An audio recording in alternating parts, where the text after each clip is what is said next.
All right, Christopher asks, what's Proverbs 24:11 talking about? Proverbs 24:11.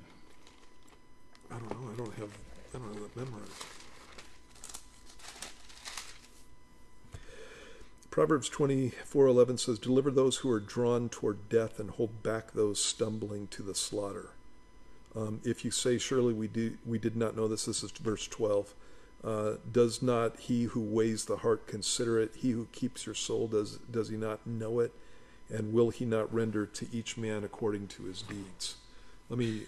I'm going to do that in another translation here to see if we can't make it. I should have had this up and going. But I got the NLT if you want. Oh, you do? Go ahead. All right. Do 11 and 12. 24:11. Rescue those who are unjustly sentenced to die. Save them as they stagger to their death. Verse 12. Don't excuse yourself by saying, "Look, we didn't know," for God understands all hearts and he sees you. He who guards your soul knows you knew. He will repay all people as their actions deserve.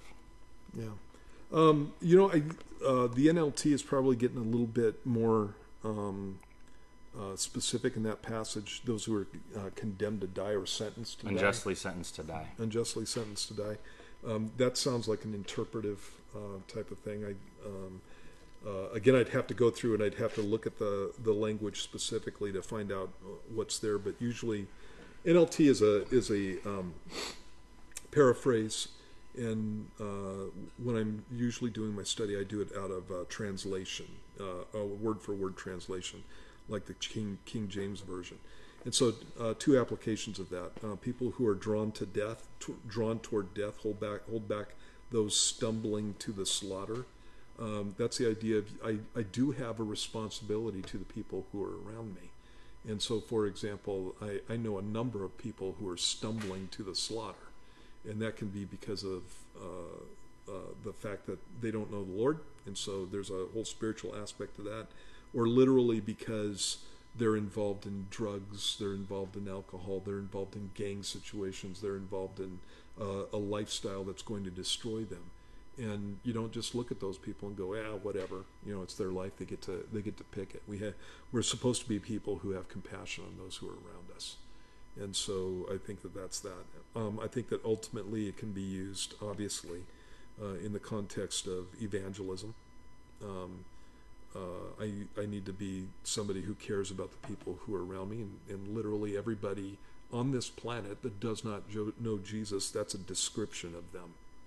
And so I don't get to just walk past people not caring about whether or not they go to hell. And so whether or not a man is stumbling towards his physical death, or whether or not a man is stumbling toward his spiritual death, both of those issues are things that I should be concerned about. And God is concerned about them to the point that he sees it, sees my attitude, sees those things, and God's going to be rendering according to deeds. Usually when we think of sin, we think of sins of commission, where God says, "Don't do this," and you do it anyway, or God says, "Don't do that," and you just in rebellion go against what God says. Don't steal, and I steal, and don't commit adultery, and I commit adultery, and that kind of thing. But there are sins of omission too, where in James it says, if a man knows to do good and does it not, is that not sin to him? And so there are many situations that we can go through in life where I'm too busy or not caring enough to be able to reach out to somebody that's obviously in trouble, and I need to care about them. I can't make people do what I want them to, but I can certainly stand in their way and have them push me out of the way to get to what they want. Yeah. And so that goes to what we were talking about before too. Yeah. Obviously that's all the practical stuff for you, but you also have a king writing to his son who's in a position here, probably he could be in this position where he could pardon people and stuff like that, where people's lives are literally at his will, to have some wisdom on how to do that stuff. Yep, good point. So, all right, Christopher, hope that helps.